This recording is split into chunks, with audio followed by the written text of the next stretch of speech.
खैबर पख्तूनख्वा और गिलगित बल्तिस्तान के बारिश और सैलाब से मुतासरा इलाकों में पाक फौज का रिलीफ ऑपरेशन जारी है और सैलाबज़दा इलाकों से लोगों की महफूज मकामात पर मुंतकली भी जारी है।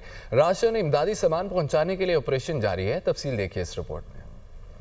मुल्क के मुख्तलिफ हिस्सों में बारिश और सैलाब से नुकसानात। पाक फौज का रिलीफ ऑपरेशन भरपूर अंदाज में जारी। पाक फौज के जवान खैबर पख्तूनख्वा के सैलाब से मुतासरा इलाकों में पहुंच गए। पाक फौज के इंजीनियरिंग कोर के दस्ते सबसे मुतासरा इलाके बुनेर में सर्च एंड रेस्क्यू ऑपरेशन में मसरूफ हैं। IGFC Khyber Pakhtunkhwa north major general Rao Imran Sartaj ने बुनेर का दौरा किया। मुतासरा इलाकों में इमदादी कामों का जायजा लिया। पाक फौज ने बाजोड़ और दीर को मिलाने वाले पुल सैलाब में बह जाने के बाद नए पुल की तनसीब का काम भी शुरू कर दिया। नए पुल की तनसीब का काम चंद रोज में मुकम्मल किया जाएगा। गिलगित बल्तिस्तान के जिला गिजर में भी पाक फौज का रेस्क्यू ऑपरेशन मुसलसल जारी है। हालिया शदीद सैलाब से मुतासरा खानदानों के लिए खेमा बस्ती कायम कर दी गई।